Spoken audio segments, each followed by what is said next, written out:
ladies and gentlemen of the press. And we have here some Americans on a fact-finding mission, and I'll introduce them. This is Mayor Mike Arnold, Republican elected mayor of the city of Blanco in Texas. And this is Jeff Gibbs, filmmaker, prominent filmmaker from the US. And beside me, I have the Secretary General of Jamaatul Nasrul Islam, and he's going to introduce himself. Sir, let's introduce him. Well, good afternoon all. My name is Professor Khalid Abubakar. I'm the Secretary General of JNI National Headquarters, Nigeria. You might be wondering why is Khan not here? We did meet with Khan. The fact finders met with Khan before they met with JNI, and that it was important to me. And they had a fruitful conversation. So if any of you have read Today's This Day, on the front page of Today's This Day, you're going to see the deliberations. And so they've met with Khan, they've met with JNI, they've met with other persons. They've also been to IDP camps, and Mayor Mike and Jeff Gibbs have been around this country. Now, the thing is, when all of this information about a Christian genocide in Nigeria began, actually the first mention of that started on September 26th. And I just reached out because the feeling back home is that it was an agenda against Nigeria, it was propaganda against Nigeria, it was to undermine Nigeria. But I just felt that the people who were saying these things, they meant well, and the reason why they were saying it is because they did not have the right information. And so before they came here, the fact finders actually briefed Senator Ted Cruz and Congressman Chip Roy, and when they go back, they will be taking the truth to the American policymakers. Now, without further ado, I'm going to hand over the mic to Mayor Mike Arnold, who's going to address you on their findings so far. And after he speaks, Jeff will also speak, and then we'll take some questions. Thank you. Thank you for being here. This is a very important time. I am curious. If you're a journalist or a reporter or media person, can you raise your hand just so I know who's? All right, very good. Thank you so much. I do want to give a clarification on a couple things. We've been a little bit rushed. I'm Mayor Mike Arnold, like Good Luck Jonathan is President Good Luck Jonathan. I completed my term a few months ago. I'm not the current seated mayor of the city of Blanco. I just didn't want any misunderstanding there. I am not a personal friend of Ted Cruz. I met him once about 10 years ago when at an event, and he was going down the line and I shook his hand. So I know people in his office, but I'm not a personal friend. Also, and while I may tend to vote for Republican candidates, I haven't been involved in a political party in about 30 years. I'm really not a political person. In fact, the mayor's job for my town in Texas, like a lot of towns, is not a partisan position. Nobody knows what party. It's a small town, and we fix roads and schedule parades and things like that. So just wanted to clarify those things. I'm not a politician. I have a little family construction company that for my livelihood. I am not beholden to any political party here or there. I'm an independent voice, and I just wanted to make sure that that's established. I want to also state briefly why I'm here. People ask, why does this American come over here and say these things? My first trip to Nigeria, this is my 16th trip to Nigeria. My first was in 2010, and I was accompanied a fellow who became my papa, my mentor, Professor John Ofebu. He lived in the United States, but he was a very proud Nigerian. He loved this country. He gave his life for this country. And in fact, this will shock most Nigerians. He was offered U.S. citizenship on multiple occasions, and he always turned it down. I don't know any Nigerians that would do that. I know people that would kill for that, but to turn it down because he didn't want any split loyalties. He lived and he passed away about 11 years ago as a proud Nigerian. We crisscrossed this country over several years together. I grew to love the country too, and the people, and have great hope for it. I consider this my second home. And before he passed, he prayerfully put his mantle on me, and I've endeavored since then to be a good steward of that, to steward his legacy. He was the founder of the International Coalition of Reconcilers, and Unity for Africa. He was a man of unity, a man of peace, who loved this country, and I love this country too. It's my second home. Speaking of home, I do want to say this. I would love to, I want to be here longer. I would love to meet everybody and talk and answer questions and all that. When we were preparing to depart to come here, I was notified my 4-year-old grandson Parker was rushed to the hospital. He had been having an ailment for quite a while, fever, trouble eating, and they did every kind of test imaginable for over a week, and they finally determined it was an advanced infection, and he was admitted to the hospital, and I'm thankful that we were able to get return tickets. I need to be back there with my family, so we're leaving actually today. Our flight leaves, and so my regrets. I'm just thankful that we were able to get this done. This is very important. One other thing, when I was invited on this, I sent a message that said, what is expected of me? And the answer was, message back, just tell the truth. And so that's what I'm here to do. It's not an easy thing. I told my host that probably lose some friends today. I know this is a very contentious and divisive issue, a lot of on both sides, and I appreciate the freedom of the assignment, but it's a heavy weight. Truth. What is truth? It's an accurate an assertion of reality. It's an accurate picture of reality. That's what truth is. What is real? What is really there? That's what truth is. And truth is the only thing ultimately that's sustainable. It's the only thing that can bring us together. If one side or anybody has built anything or advanced anything that's not firmly on the truth, it simply can't last.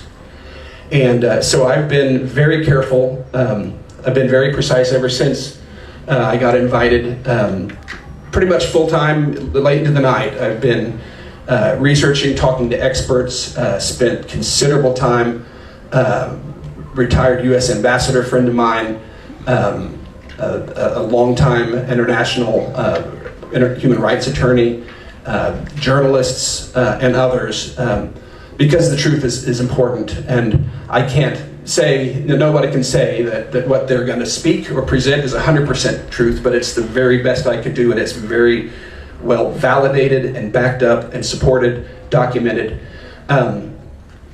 And I can also guarantee this, it's going to probably, everybody on every side is going to be a little bit uncomfortable with what I say. I would ask you to bear with me to the conclusion, because that's what's important. There have been, I believe, misunderstandings, misconceptions, miscommunications, and agendas on every side of this. And I've attempted to throw those out the window and just focus on the facts.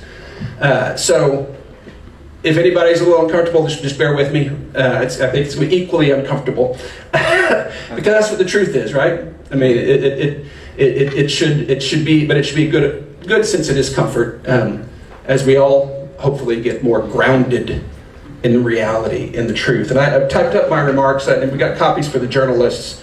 It's a formal statement on widespread violence and displacement in Nigeria. One of the contributors that's listed is U.S. Ambassador Louis Luck.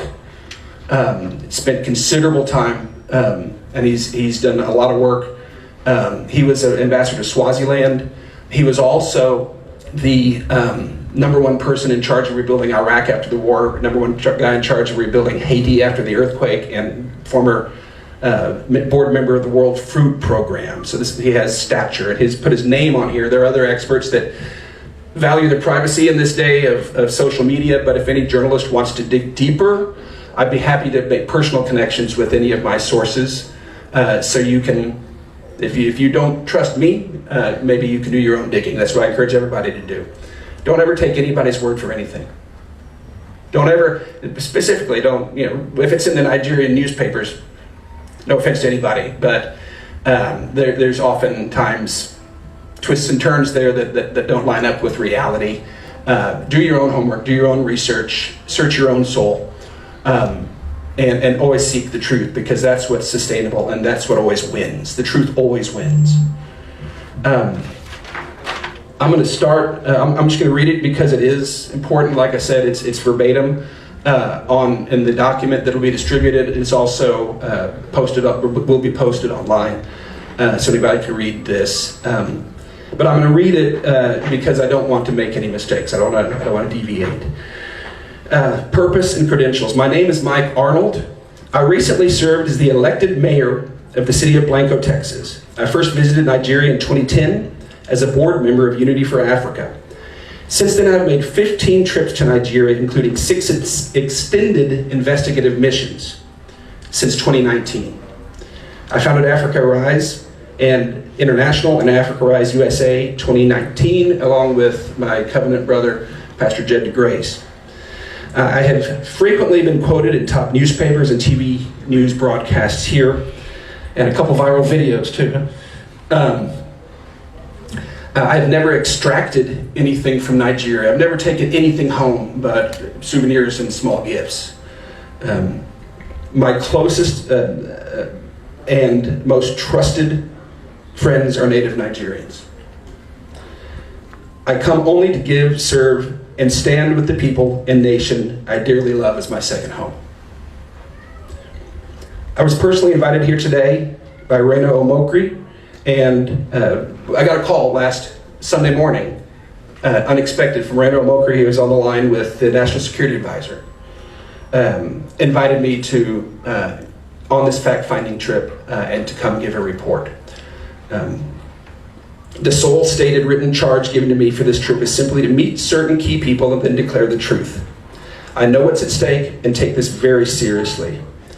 While my plane ticket and accommodations have been paid for, I have not asked for, been offered, nor received any compensation or promise of compensation for this, and no duress either. I've been given freedom. I'm not connected in any way or compensated by the U.S. government. And I don't advocate any policy. I'm not reporting for them, I'm not speaking for them, and I'm not advocating any policy. That's not my role here. I'm here independently, and this statement is made without coercion or inducement of any kind. I also note that numerous top U.S. officials have been briefed and are personally aware of my being here, the purpose of my trip, and my specific itinerary and expected return date. At their request, I'm providing updates as to my status. These include, but are not limited to, Senator from the state of Texas, my state, Ted Cruz, and Congressman Chip Roy, the White House, U.S. State Department and acting ambassador, as well as a Pulitzer Prize winning journalist from the New York Times and their international editor. So a lot of people are waiting for this. Also note that as I present this statement, it is being simultaneously distributed not only to these people who are awaiting it, but also posted online for all to access. This statement is my formal account and analysis of facts, findings, and firsthand documentation of widespread claims of widespread violence, displacement, and atrocity crimes in Nigeria, primarily directed against Christian populations in the North and Middle Belt claims, and whether this rises to the level of genocide. Let me just pause there. This is heavy. This is serious. It's not something to play word games with. It's addressed to journalists, international observers, human rights bodies, and policymakers in the United States and abroad. We've traveled to cities, villages, and remote encampments from Bokos, Jos, and Gwoza to Abuja, Lagos, Port Harcourt, Kuma, Makoko. Been all over in these last 6 years. I've interviewed governors, cabinet ministers, traditional rulers, 2 former presidents of high standing, and others. I have met orphans whose parents were hacked to death. I've helped them. I've built schools in internally displaced persons, IDP camps, and documented over 80 hours of filmed testimony and evidence at great personal risk, soon to be released on our documentary film, Me and Miss Hannatu. My findings carry the weight of direct personal experience. Nigeria in 2010, a nation at peace. In 2010, Nigeria was a beacon of rising prosperity and religious tolerance, often cited as the only country where radical Islam was being pushed back. Attacks were rare and sparked national outrage. Recognized IDPs were effectively zero, with only minimal displacement from localized communal conflicts. A stark contrast to the crisis that followed, marked by a 1,200% surge in IDPs the very next year, 2011, due to Boko Haram's escalation. The prior absence of displacement crisis is both verifiable and damning, because today there's not an accurate count, because I know we have schools and camps that the governments of the world, including Nigerian government, deny exist. So the quoted figures of 3 to 4 million internally displaced people is clearly low. And I've heard numbers as many as, in fact, the first time we talked, you said 9 million. What has changed since then? By 2014, Nigeria's stability was shattered. Foreign meddling, including US involvement, played a pivotal role in the 2015 election, enabling regime change that emboldened actors who ignored or enabled extremist violence. High-placed eyewitness testimony confirms this interference, with firms like Cambridge Analytica further skewing the political landscape. Radical jihadist elements fueled by foreign fighters from Libya and Sahel, post-2011 Arab Spring, many who say were invited, not invaded at that stage, flooded into Nigeria, amplifying Boko Haram and ISWAP. Today, over 4 million Nigerians are displaced, a very conservative estimate. That's based on, in part on my work in hidden camps, and officials who label these IDPs officially as criminals or vagrants. I'm going to pause there for 1 second to make this point, because it's very clear that Nigerians understand this. We did a groundbreaking for a school at an IDP camp 2 years ago. And several journalists came and wrote articles about it. And my remarks were, and the whole purpose of this, what we do is we build camps and schools and IDP camps. And that was the whole purpose of this. The news report said that we build schools in rural communities. Took out the whole idea of IDPs. If reality, if truth is the only way for unity, and truth is the only thing sustainable, the Nigerian media, at least the ones in my experience, I don't know where they get off changing my words to sterilize it. But if you work for a paper and you're guilty of that, you're not a journalist, you're a propagandist, and it's for shame. Your job is to speak the truth. Nigeria cannot heal, it cannot advance, it cannot succeed if the people of this country rely on your words to understand the truth and you're lying to them. Sorry, we got a little bit off track, but that's reality, okay? This is too important. Don't change my words.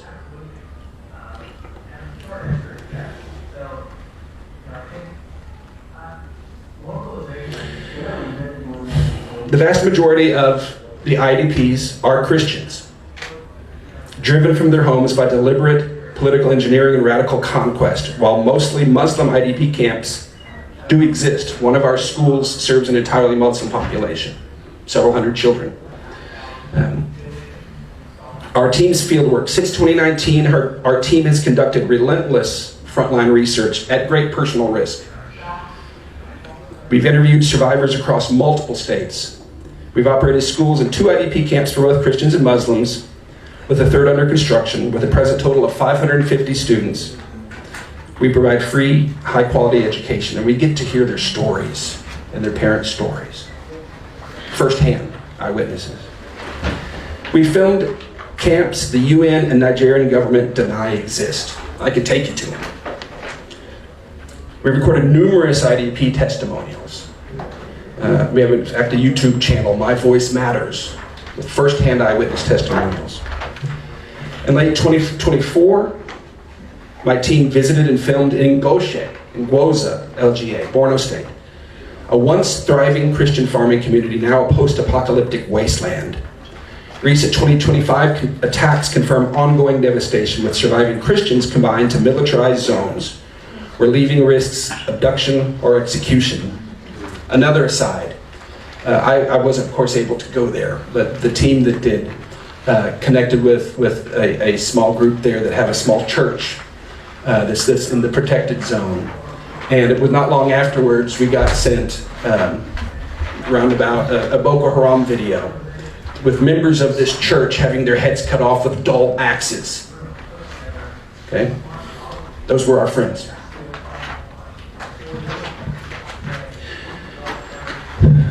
Our first-hand proof exposes a reality ignored by officials. Many people of Gwoza have been refugees in Cameroon for over a decade, abandoned by Nigeria, while those who return languish in the FCT, their homelands occupied by Boko Haram as the seat of its caliphate for years now. Consistent pattern of destruction. Across regions and years, we've documented a chilling pattern. Churches destroyed. In Gwoza, when they came in Ngoshe, all 6 churches were burned, no mosques were burned.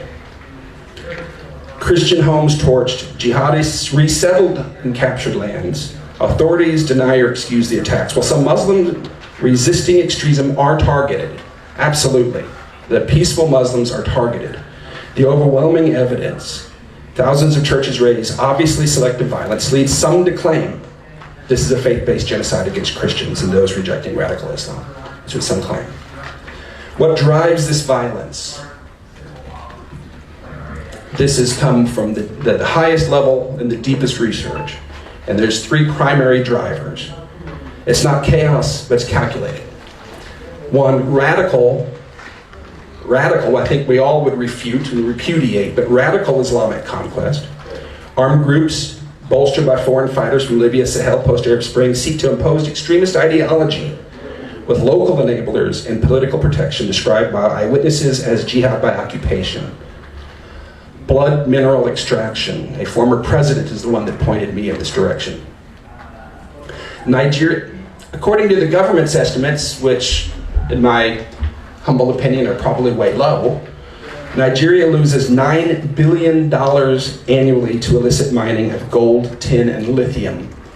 Oftentimes these communities that are wiped out, you go back not long after and there's mounds of dirt from the strip mining. $9 billion a year. And again, the government's estimates, with a significant portion estimated to be 10% funding violence and corruption. That's $900 million a year, at least, that's funding the violence and corruption that does this. That needs to be investigated. Heavy machinery and foreign buyers appear days after displacements, exploiting lands of the displaced.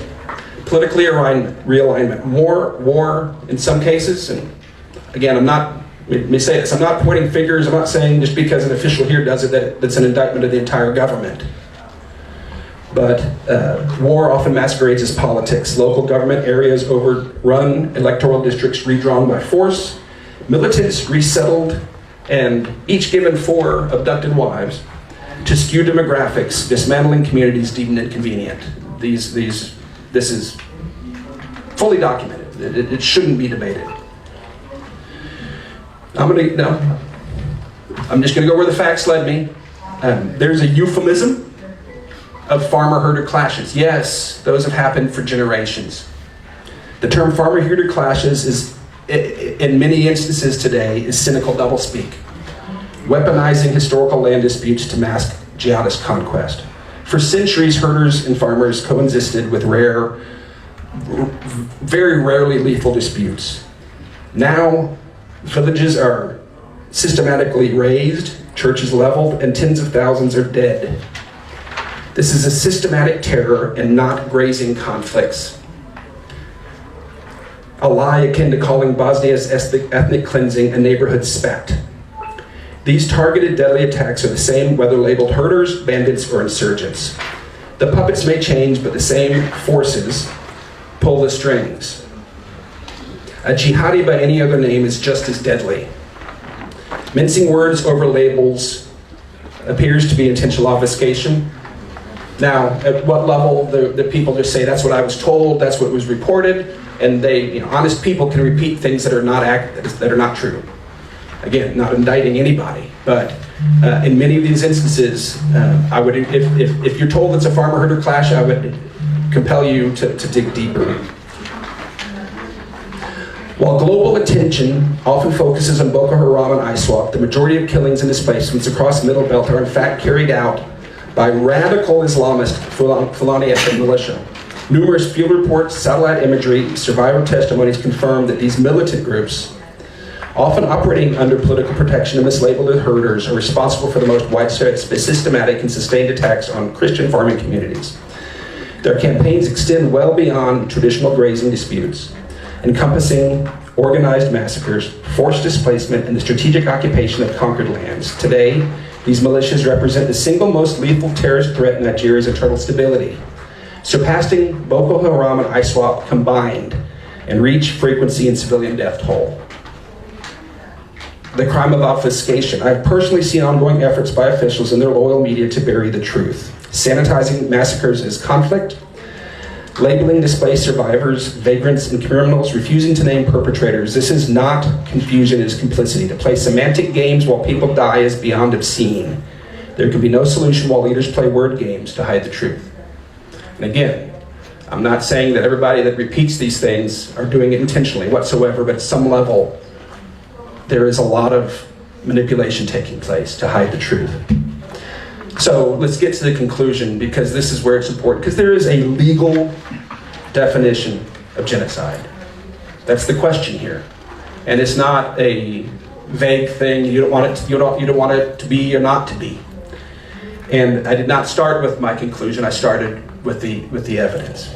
Per Article 2 of the UN Convention on the Prevention and Punishment of the Crime of Genocide in 1948, genocide includes acts committed with intent to destroy, in whole or in part, a national, ethnic, racial, or religious group.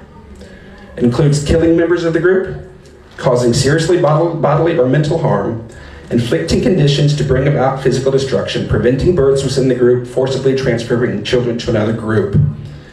This is the legal, international, understanding definition of genocide. The evidence is undeniable: targeted killings, mass displacement, destruction of homes and churches, denial of aid, and erasure of Christian identity. My conclusion, my formal findings: an objective expert and eyewitness, a longtime lover and traveler throughout Nigeria with access at the highest levels, based on more than 5 years of investigation, field interviews, first-hand documentation, and deep consultation with top scholars, statesmen, and legal experts, and I'm happy to introduce you to all of that. And this document has more than 15 citations. I declare this without any shadow of a doubt. The campaign of violence and displacement in northern and middle belt Nigeria does indeed constitute a calculated, current, and long-running genocide against Christian communities and other religious minorities without any reasonable doubt. To continue to deny this is to be complicit with these atrocities. I say this not in anger, but in truth and grief. My stated assignment from my host was to speak the truth, and I have done that to the best of my ability. I believe Nigeria has a bright future. I believe in Christian-Muslim harmony. I believe good people of every tribe and faith and party must stand against this evil, but first we must name it. Here I stand. I can do no other, so help me God.